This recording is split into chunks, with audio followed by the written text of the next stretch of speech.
Okay, good morning everyone, and welcome to this panel on zip codes and lifespans, determinants of health in the US and abroad. How I'd like to conduct this session today is like a talk show style rather than presentation, so my asking questions, but I really want to open up the discussion to you as well, so I'm going to leave plenty of time for questions from the audience after we've had some introductory remarks. I'm not going to go into detail of the panelists' biographies because you have the details, but the one thing I will say is that on a panel on social determinants of health, we probably couldn't have anyone better than Sir Michael Marmot, who is really a global authority on health inequity. Sir Michael's been working on the issue for over 30 years, and as Peggy mentioned, was the chair of the Commission on Social Determinants of Health, which was convened by the World Health Organization. So we're very pleased to have you here. And then we are also very fortunate to have Dr. Jacques Sebisaho, who, if you don't mind me describing you as really the boots on the ground when it comes to social determinants of health. And we'd love to hear more about your personal story and also how you created a health facility where there wasn't one as the founder and executive director of Amani HealthWorks. But more on that in a minute. How I'd like to start is to ask Sir Michael if you can just tell us, what do you mean by social determinants of health? What are they? Why do they matter? And why zip codes? Why do zip codes matter? Let's start in the US city of Baltimore. In Baltimore, in the inner city area, life expectancy for men is 20 years shorter than in the green area a few miles away. I was at a meeting at Johns Hopkins. A couple of young doctors said to me, "You cannot just sit here at Johns Hopkins. We're taking you out to see Baltimore." So they took me out to see Baltimore, and we started in the green area. Beautiful, lovely houses, manicured lawns. I saw a person of color tending the lawns, not living there. And then we went through different parts of Baltimore, it's very small, to the area with the red crosses on the doors. And they explained the red crosses mean that the emergency services have condemned those houses and they will not go in the case of emergency. And the life expectancy there is 20 years shorter than in the area with the manicured lawns. Now, if we think about poverty, poverty, as you know well, is defined in the world as living on $1.25 or less a day. And no one in Baltimore, no matter how poor, lives on $1.25 or $2 a day. Impossible. So you could say, from the point of view of the global definition of poverty, no one in Baltimore is in poverty. Tell that to the people of Baltimore. They know what poverty is. They live it every day. It's condemned houses. It's terrible schools for the children. It's a murder rate that's almost infinitely greater than in the green area of Baltimore. It's 2/3 of kids being arrested at least once before they leave school age. That's what poverty is in Baltimore. So to come back to your question, what are the social determinants of health? We said on the Global Commission on Social Determinants of Health, they're the conditions in which people are born, grow, live, work, and age, and the inequities in power, money, and resources that give rise to those inequities of daily life.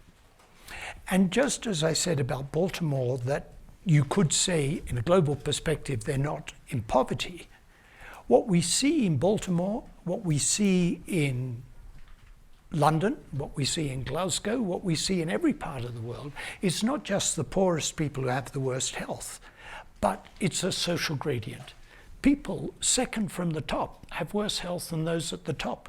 People in the middle have worse health than those second from the top. It runs all the way from top to bottom. Now, in the US, you think first about access to healthcare, because you have a bizarre way of organizing your healthcare system. And that's about the most polite way as I could describe it. For a rich country, not to organise a healthcare system so everybody gets access. We look from Europe and say it's just amazement. But then this is a country when two New York baseball teams play each other. You call it the World Series. So you do various odd things that I don't understand. So we think this is not primarily an issue of access to healthcare. When people get sick, they need access to high quality healthcare, but it's not lack of access that causes these gross inequities in health in the first place. And we need to remember that health and healthcare are different things. Healthcare is what you need when you get sick.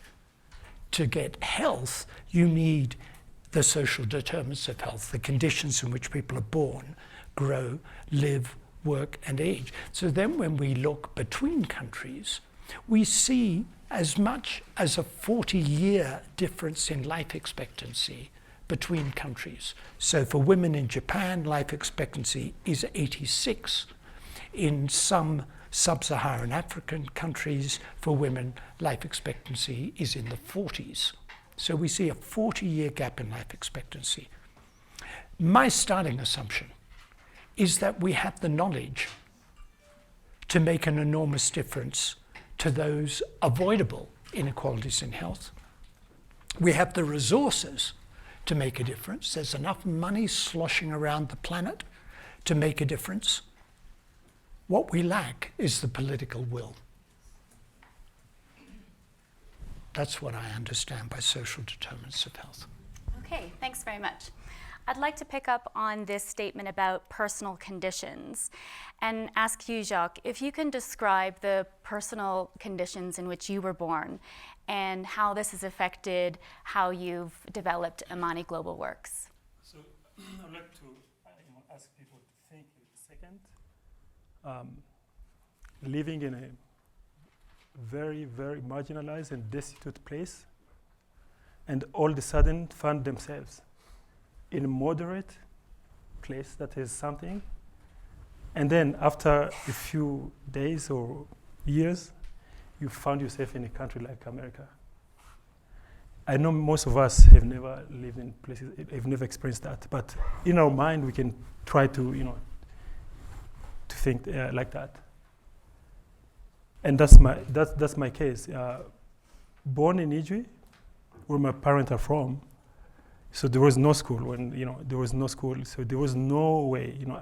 Up to now, when I go there, I look at the children, I see myself. I say, I would have been this if the missionaries who forced my grandmother to send my dad to a missionary school didn't break the calabashes so that my dad could go, because she didn't want my dad to go to that school. But eventually he went, and that was our way out.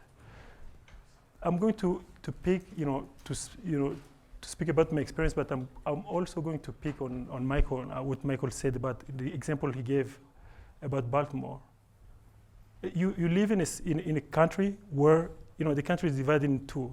The world is always divided into two parts. Those with high life expectancy, those with very low life expectancy. Same in Ijwi, where I'm from, on a Lake Kivu between Rwanda and Congo. It's poor, marginalized, but you also have the same reality. You have the community that consider themselves the human beings, and you also have another set of community, the indigenous community, that they consider as subhumans, and they believe they are not humans. And in those communities, life expectancy is very, very low, less than 25 years of age. So those are we have this, it's same setting but different. So poverty for us, for me is relative. So here, for us in Africa, in Ijwi, looking at people in Baltimore, they're very rich. They have nothing to complain about.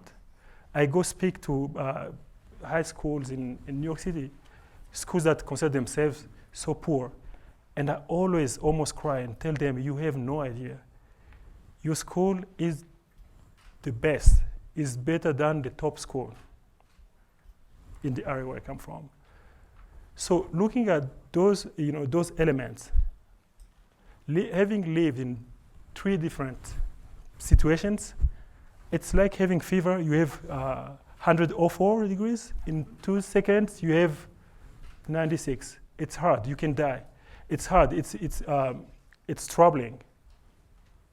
So I just told my wife there is no way we can stand by. We cannot keep living a life like this in New York while other people are, fertility rate is very high, 8.5. Pygmy can't live past 25 years of age. Even the community that consider themselves human beings, they can't pass 35 years of age. You have girls being married early, not because it's great to be married, but you want to get that girl, your daughter out of your home so that someone else can take charge just for feeding them and buying them these simple things we take for granted, like body lotion. I couldn't resist that. So I told my wife, I'm going to go. So in 2005, I started going at least once, twice a year. And, just going there, to see what were the possibilities. But we first thought of doing building ecologies, provide jobs. That's what we thought. But on the ground, the reality was so different.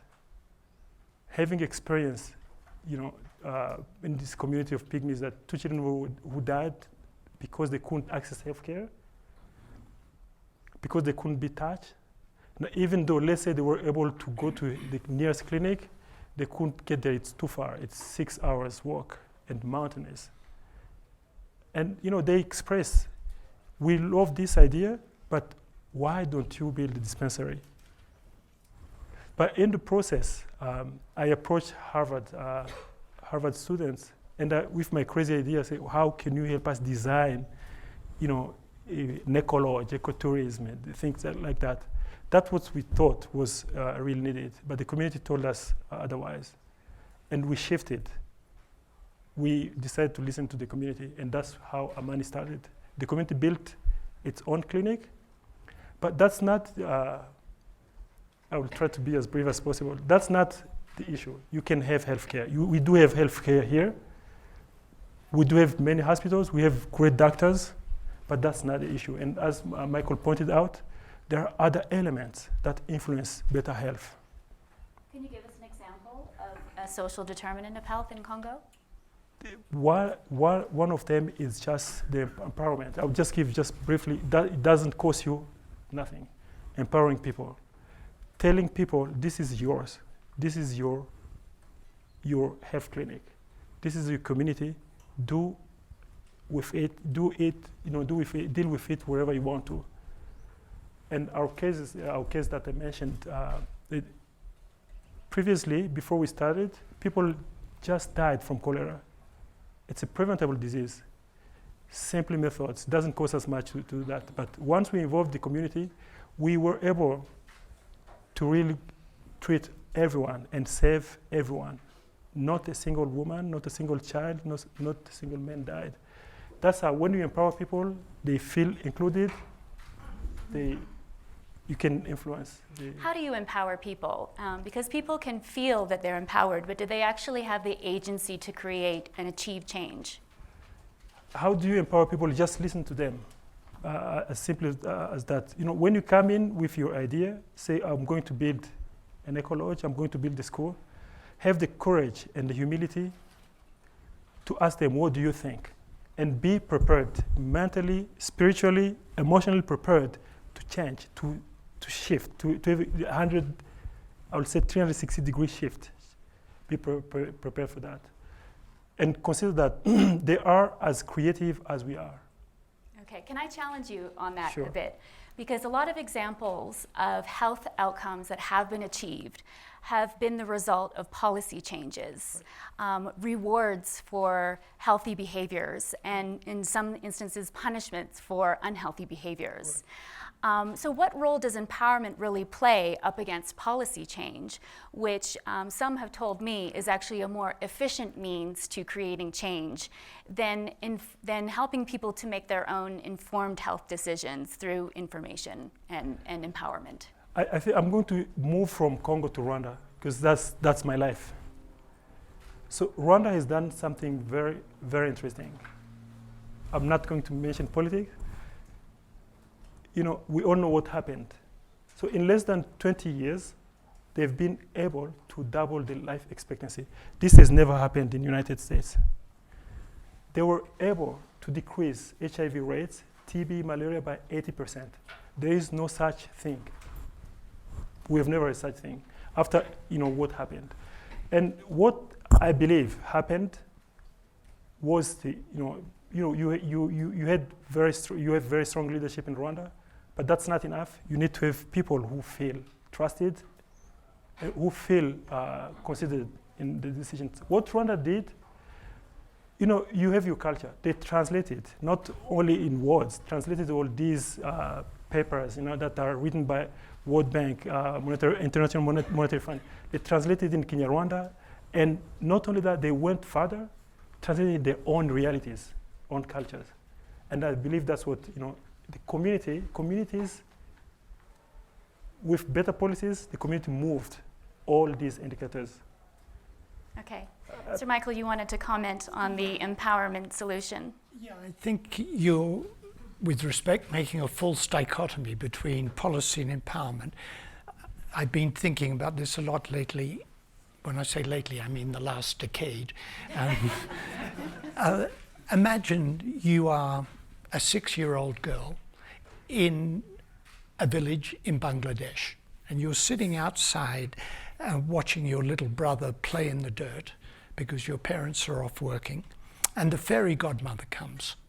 And the fairy godmother says, how would you like to be able to earn your own money, to have control over your own reproduction and sexuality, to be less likely to be subject to violence, to have a longer life,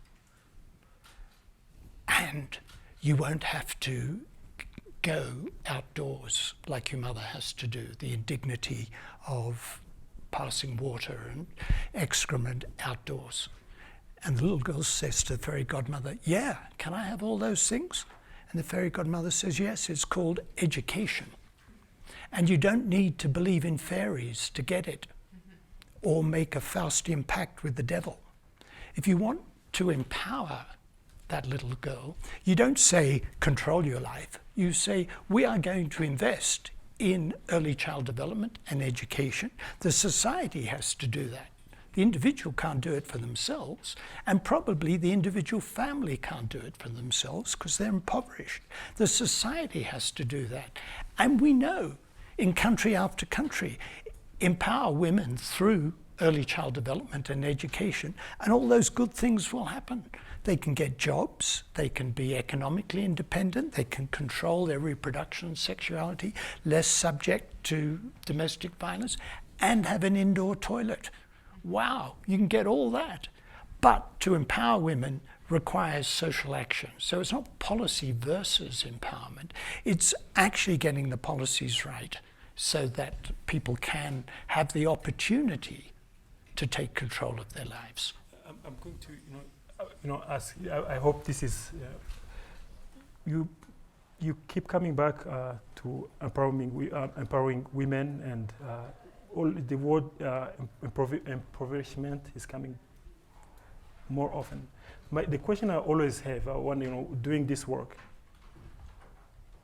how do you get these people? Because how do you empower people? We still have that challenge. Is it just by meetings, or you just give them the tools they need to, to sustain their lives? Well, it needs much more than, you need the tools, but for example, we've been doing a lot of work with the Self-Employed Women's Association, which began in Gujarat in India. And we said this in the report of the Commission on Social Determinants of Health. All important social change comes through social action, whether it's voting rights, improved working conditions, unions, the women's movement, civil rights. It all comes through social action. The Self-Employed Women's Association is a trade union that represents the poorest, most marginalized women in India. And you hear the testimony of these women of what it meant to be in this impossible situation. They could see absolutely no way out from their impoverishment. They were being manipulated by everybody in sight. The vegetable sellers were being ripped off by the growers, ripped off by the wholesalers, harassed by the police, the loan sharks charging extortionate rates. So Sabre got involved, organized them, became the middle person in the vegetable market, buying from the growers at reasonable prices, passing it on to the retailers, saying to the women, you must not bribe the police. Under no circumstances will you pay that bribe. We will take to the Supreme Court of India the right for you to pursue your business. So it's social action that empowers the women. Now you talk to these women and you get, what you get is saying, my children are going to go to school. They're going to become nurses. They're going to become teachers. They're going to become doctors. Our lives are transformed, but they're transformed by this social action. And take housing. The way to disempower people is to say, right, we've got a slum in Nairobi, we're going to raise it to the ground and we'll build breeze block housing somewhere else. What Sabre did was it went to the community and said, what would you like? And they said, we do not want to be moved. We'd like somewhere to cook. We'd quite like running water. And I'm sorry if I sound obsessed by this, but a bathroom would be a luxury. That would be nice. So Sabre organized loans of $500 per household. The women themselves had to pay $50, which is huge if you're on $1 or $2 a day. And they made them pucker. They upgraded the existing houses. You see the before and after. You think, wow, this is wonderful. But they're the same houses with the same little narrow streets. So it got the community involved. I think those women felt empowered, but it took real social action and negotiating loans and getting experts in and all sorts of people. So it's not something individuals or communities can do on their own. It takes social action. Can we bring this back to the zip code in Baltimore?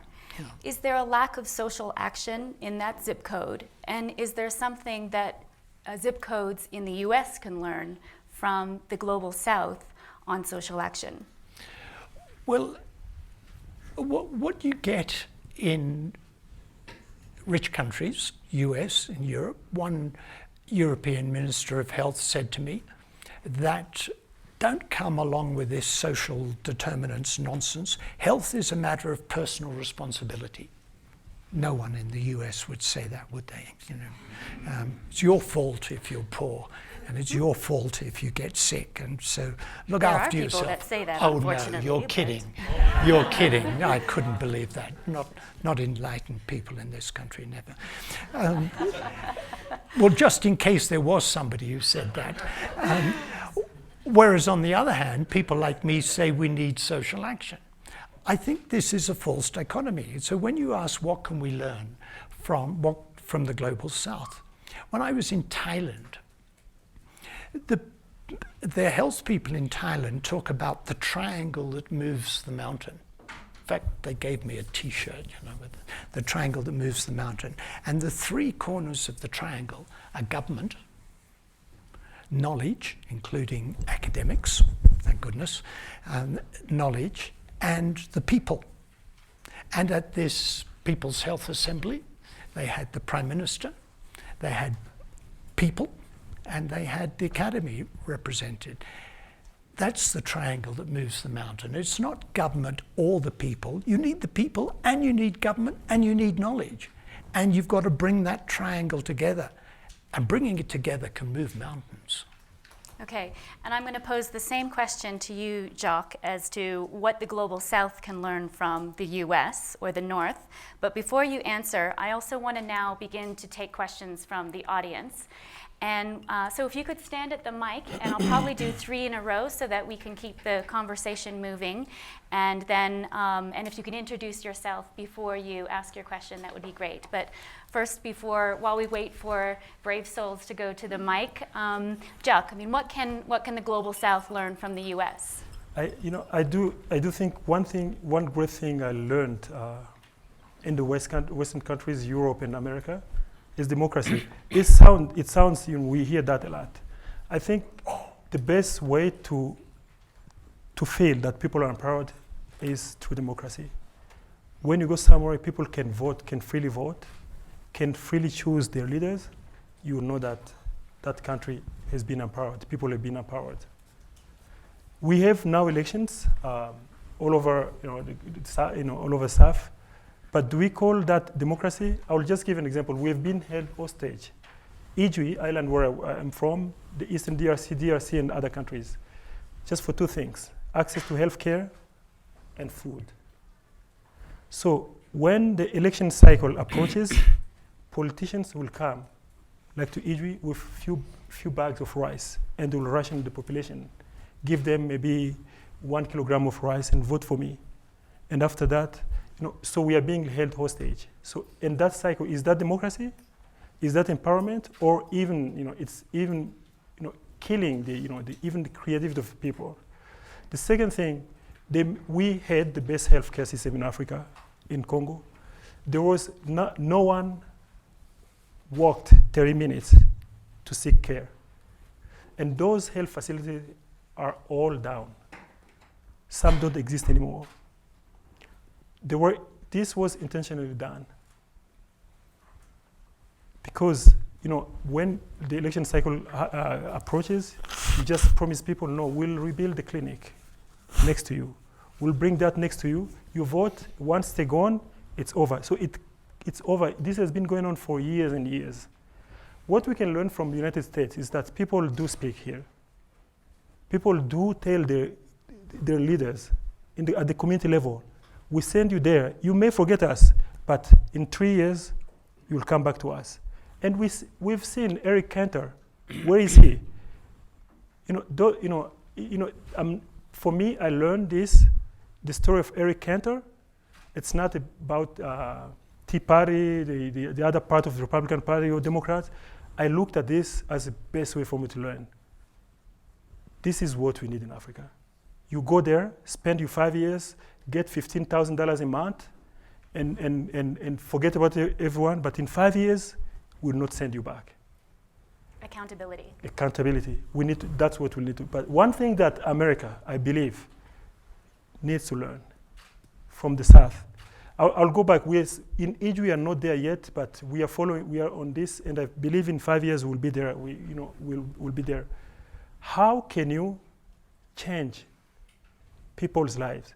And I say numbers, we believe in numbers. How can you decrease such an epidemic to 80%? It was a devastation after a huge genocide, huge epidemics. How can you increase that in such a short period of time with just $55 per capita? How much do we spend in the United States? Thousands of thousands. It's 10 million, how can we expand that to this million? Provide access to everyone. With what we spend, we need to learn that. There are mechanisms. I think there are ways we can learn that. We are doing that. We are spending less than that in Ijwi. And we have been able, and we have numbers, we can prove that, we've been able to stop people dying from cholera.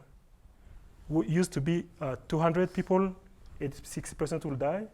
And then 2012, 0 died. Now, we have less than 100 people suffering from cholera because we use the same member of the communities. We train them as community health workers. We start with cholera. How have we been able to do that? I think what we need. U.S. has the best research centers, has the best academics. U.S. and Europe. I don't want to offend you, but I need to make just a small thing. I love being in America. Don't be offended. Because before I came here, I used to go to Europe a lot. In Europe, they don't consider African very much. But when I arrived here, I made a trip to Europe. I was looked at differently. And now, when I travel with an American passport, I'm not the African. So that's why I keep referring too much, a lot to America. Don't be offended, but that's our reality. And so the West has the best ways to learn this and translate. Someone mentioned America has sent people to the moon. We are thinking of trying to find out if people live somewhere else. These are simple things. How can we bring down death rate in America to 0? That's possible. If we went to the moon, then we can get that happen. So I think the West can learn that from us too. Thank you. So we'll take the first question. If you could introduce yourself, please. Hi, Rich Wager, 81611. We have, in Pitkin County, we have... I'm sorry, where is that? Pardon? Where is that? Pitkin County? Yes. Look around you. Okay, thank you. We It's a global audience. We're taping this. Thank so. you. We allegedly, by statistics, have the highest suicide rates, or one of the highest suicide rates, and also one of the highest longevity rates. And, I could have a myriad of opinions that I could propose on that, but I'd like to hear what you guys have to say. Same as Japan. Yeah, actually, correct. So what is your question again? What do you think the correlation is between high life expectancy and mental health? Okay. And allegedly poor mental health. Thank you. If you can just hold your thoughts on that, and we'll take the next question as well, and you can answer the series of questions together. Hi, I'm Cameron Bishop. I'm from Canada. I had actually the privilege of working with Monique Bégin, who was on your commission with you, Dr. Marmot. And my question is actually on the issue of austerity. What do you do when you've got, as we do right now up in Canada, a government that is aggressively anti-knowledge, anti-evidence, all about balancing the budget? And even though they know that these are the right investments to make, whether they're in housing or poverty, violence, shelter, equity, all of these things they see as frivolous. What do you say to governments that promote austerity over the public health interests of the country and say that these are frivolous ideas that are going to add to the debt load of future generations? Great, thank you. So I'm Matt Winnie. I'm with both the American Medical Association and the University of Colorado.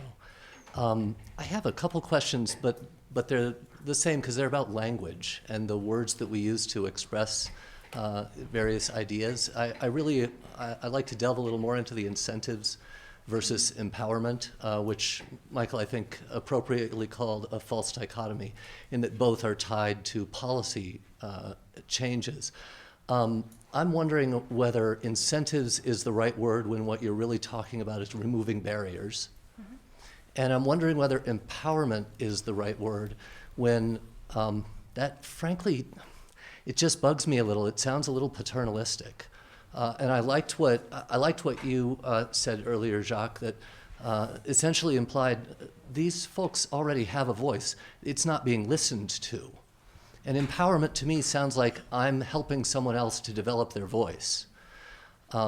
And I just wonder whether empowerment holds that same connotation to others, and if so, is it appropriate for me to say, my job is to empower the people in this local community that I'm trying to help?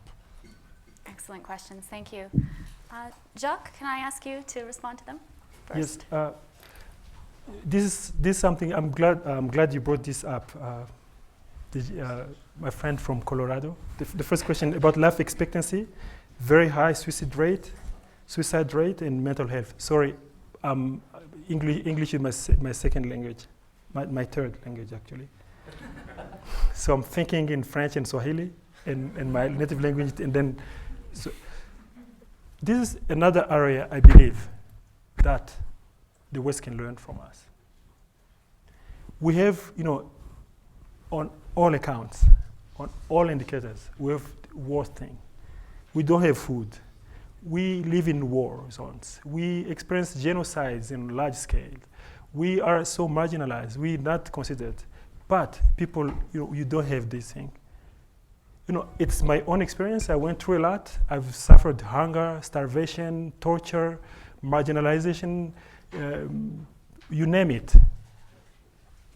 To the point of not being considered a human being, I'm still there. I've never contemplated ending my life. Never, ever. Why? We always believe. And I realized that, and we're building a lot on that. We always hope that tomorrow will be better. And it never comes. and it never comes. If there are Africans here, or people who have been to Africa, you'll be shocked. You see people so hungry, so destitute, lacking anything, but they're still smiling, and it's not a fake smile. They really smile for real. And we all believe. I too, up to now, I still believe tomorrow will be better. I know, I may have 300,000 student loans. Car, my credit, wherever, I'm being, I have nothing. I know that tomorrow will be better, and we live like that. That has helped us.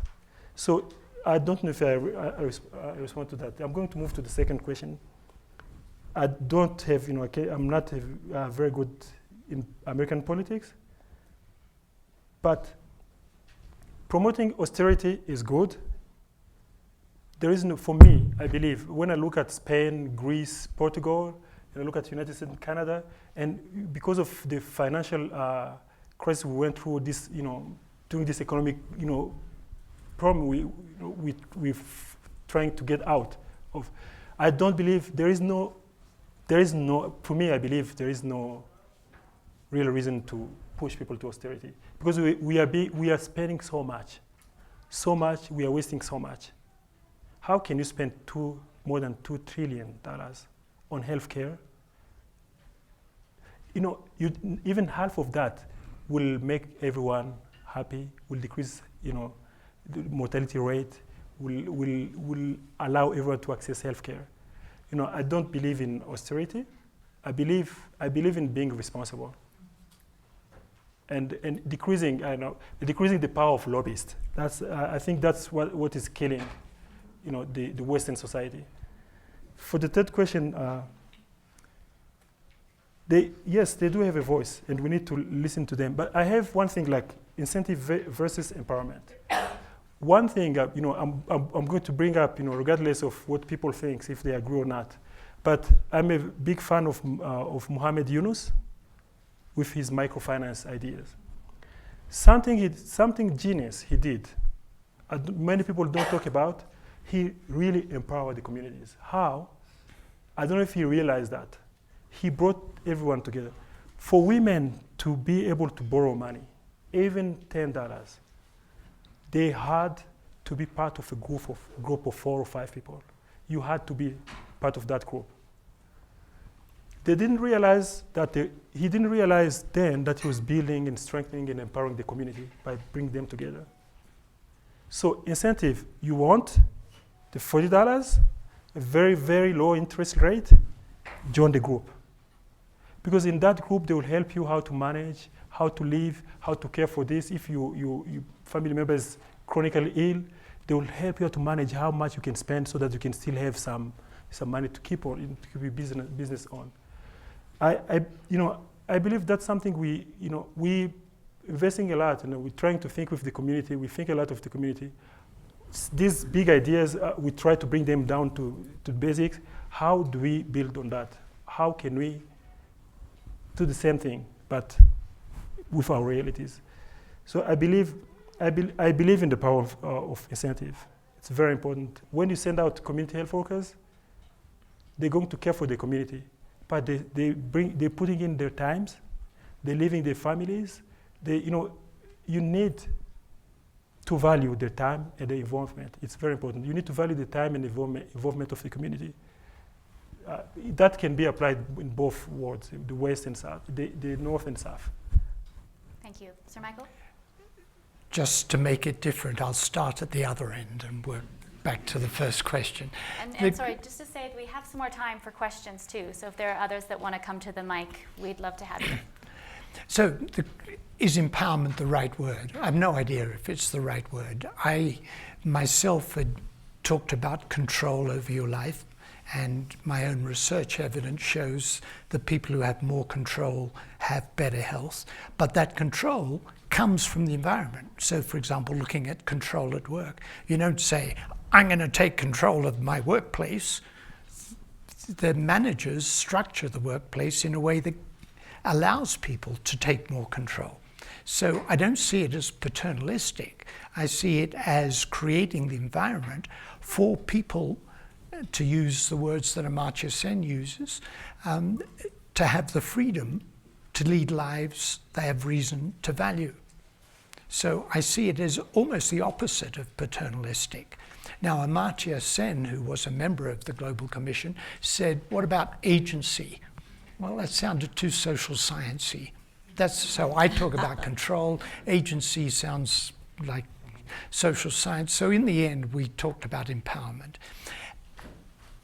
And to give you an example of empowerment in action, and it does link to Colorado possibly, if you really want to see high suicide rates, I would say probably not in Aspen, Colorado, but in Native American communities.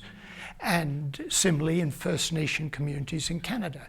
In Canada, in First Nation communities in British Columbia, the youth suicide rate is 5 times the national rate in young people. And the studies of the communities in British Columbia, it turns out that something like 90% of the suicides come from 12% of the communities. Half the communities have had no suicides at all. What's the difference between the communities that have had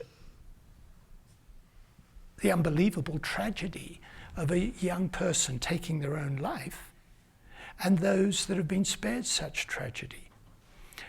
These researchers looked at the degree to which the communities were involved in discussions about land rights, the degree to which the community controlled their own medical and health services, the degree to which the community controlled their own education. In other words, empowerment of communities. They had 6 measures of empowerment. The communities that had all 6, 0 youth suicide rates. 0, none at all. And the fewer of these markers, the higher the suicide rates. I'd love to come back to Aspen and understand your community anytime, and perhaps we could go walking in the mountains. It'd be a great pleasure to do that. I'll give you my address. But what I can tell you, that globally, one of the most striking associations with depression is poverty. Depression follows the social gradient. The more deprived, the higher the frequency of depression, and depression is the #1 risk factor for suicide. So it may be, and when I come back and spend time in the mountains, maybe I'll find out about suicide in Aspen. But I can tell you that deprivation shows a much stronger link with depression than does affluence. To then come to the middle one about austerity in Canada, there is austerity in Canada. It sounds like austerity has been applied to the ideas of your politicians rather than to the economic policy. I was sitting next to a very senior economist at one of our universities, and I said to him, would it be fair to say that the Austerians believe that you've got to cut the deficit in order to get economic growth? And the Keynesians believe you've got to get economic growth in order to cut the deficit. He said, yeah, that's a fair characterization. I said, who's right? Well, on the one hand, on the other. I said, what do you guys do in universities? Could there be a more important question than that? In the face of an economic downturn, should the government be stimulating or cutting? And I tell you what, I said to him, if you guys can't sort it out, we'll sort it out for you. He said, what do you mean? Make the first criterion the likely effect on the lives people are able to lead. And I've got a good measure of that, the likely impact on health and health equity. And if one set of policies makes health worse, that wouldn't be the one that I'd pursue, other things being equal. And what we know in Europe is the greater the austerity, the higher the suicide rate. Sorry, it's austerity that's causing the suicide rate to go up, not the affluence of Aspen, Colorado. And we see a 3% rise in unemployment if there's no government social protection programs, is associated with a 3% rise in suicide. The greater the government expenditure on social protection, the greater the mitigation of the rise of suicide associated with the rise in unemployment. And the young people of Madrid and the young people of Athens are out on the streets saying, we really don't like this austerity business. And a government minister in Germany mused, perhaps this is not a good time to have an election in Greece. And I thought, not only austerity, but now he wants to take democracy away. And I thought, what would the Greeks know about democracy? They probably haven't even got a word for it in their language. So this is appalling. They're pursuing austerity against the wishes of the people who elected them. That's what I mean by empowerment or disempowerment. That's disempowering the electorate. You elect people, they do things that you don't want, and then muse perhaps it wouldn't be a good time to have an election in case they would express their views. So we know the evidence is not equipoise. We know that the policies of austerity lead to food banks, lead to people on food stamps. In Britain, the majority of people in receipt of benefits are in work. They're not feckless. They're not irresponsible. They're not to blame for their own position. They're not paid enough. That's what austerity is doing to us. So the evidence is pretty clear. Now, what you do with your politicians who won't listen, I have no idea. But I think all of us who are concerned with the health of populations need to speak up and be heard. Okay, next question. Hi, I'm a little afraid to speak up and be heard because not only am I am a social psychologist, so that's one strike, who works at a university. I'm Sheila Murphy. I'm a professor at the Annenberg School for Communication at the University of Southern California, and I design healthcare campaigns to change knowledge, attitudes, and behavior. And just recently, I've been asked to think about changing norms, trying a normative change campaign in many different countries in Southern Africa around the topic of female genital mutilation or cutting. So my question is in two parts. First, what do you do in a scenario where the vast majority of the culture, the community, is strongly in favor of a behavior that we from the outside are horrified by?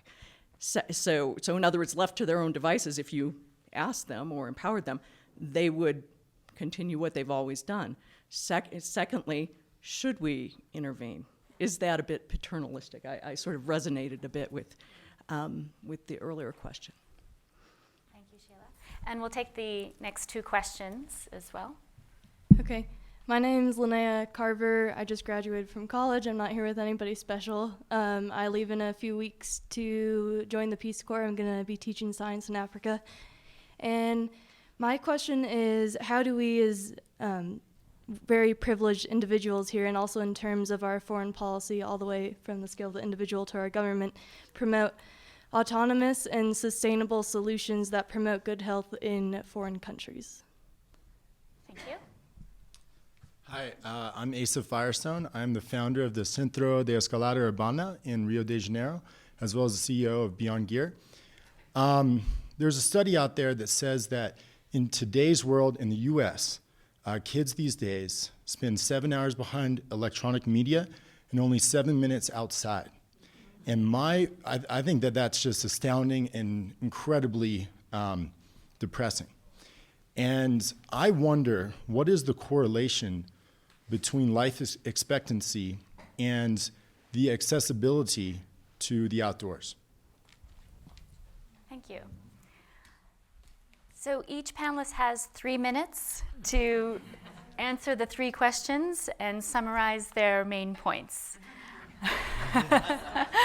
So, Jacques, may I start with you? I wanted to ask, to start with the last question asked by Asa.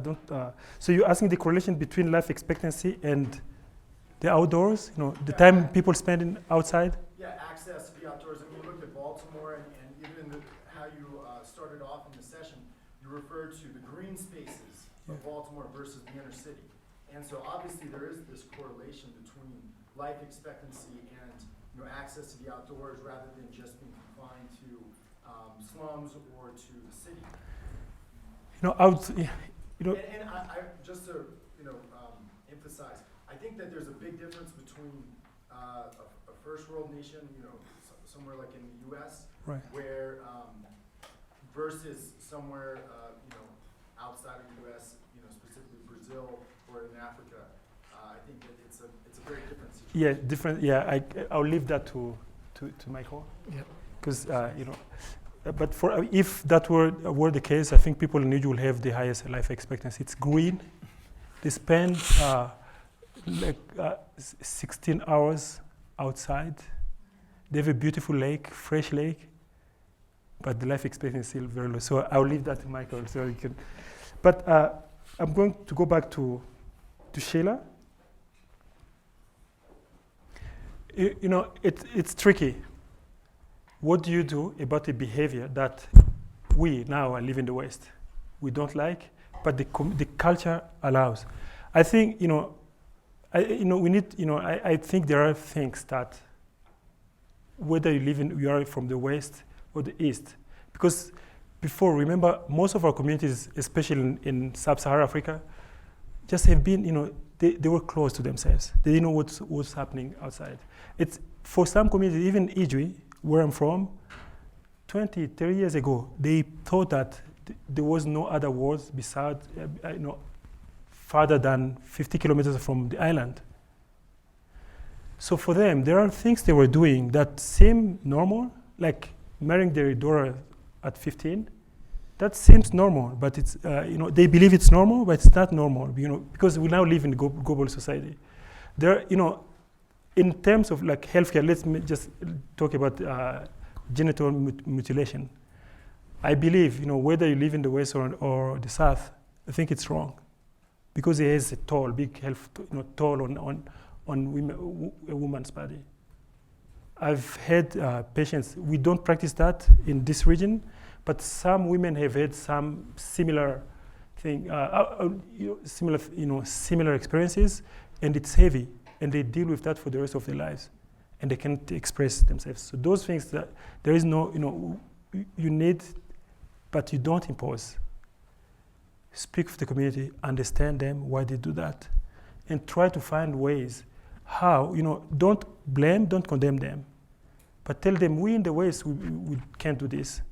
But you do this, but it's not nice, it's not good, because they don't know, they don't have information. So that's, I don't know if I respond to your question, but I'll ask Michael, who will have better answers. For Linnea, congratulations for going to for becoming a Peace Corps volunteer. I always believe that, and I always tell people that one of the best inventions of American foreign policy was the Peace Corps program.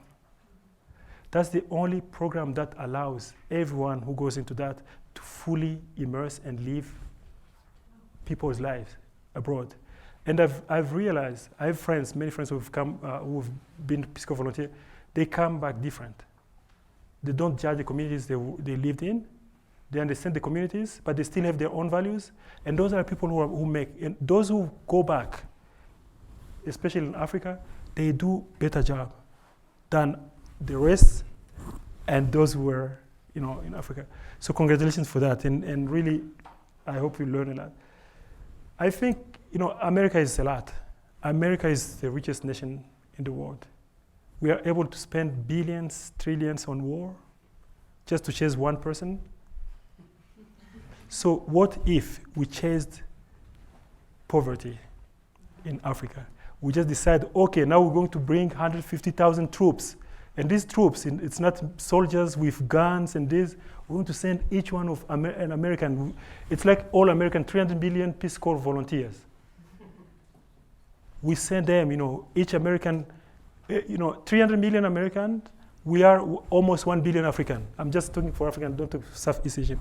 Each American to take care of 3 African and make sure that in 5 years, that African is well educated, has access to healthcare, and that African can also take care of 2 other African for the next generation. This will sound like paternalistic. We want to, it doesn't. Because that person, the person who receives, one day will be grateful. You may learn how to receive. This is now philosophical and spiritual, It's easy to give, it's hard to receive. But when you experience that, you change someone's life in a meaningful way. They are better educated, they have access to food and healthcare. They can elect their officials, they can think to elect their officials. That will inspire you. You'll never do the opposite when you come back home. 300 million Americans, 1 billion African, each American 3 people.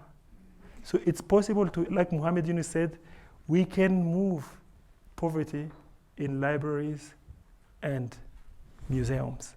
It's possible, just American. I'm not talking about British. If you had British and other part, look, it won't take us long to change. Thank Shift you. only. Thank you, Jacques. Last words for Michael.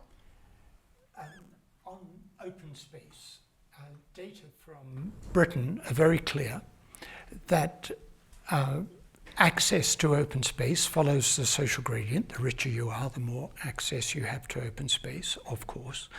But there was a study looking at mortality from circulatory disease, from heart disease and stroke. You see a social gradient. The higher the income, the lower the mortality. The lower the income, the higher the mortality. But then people were classified by access to green space. People who had little access to green space, the bottom income group had a relative mortality of about 2.5 compared with the top income group. The more access to green space, the less the disadvantage associated with being low income.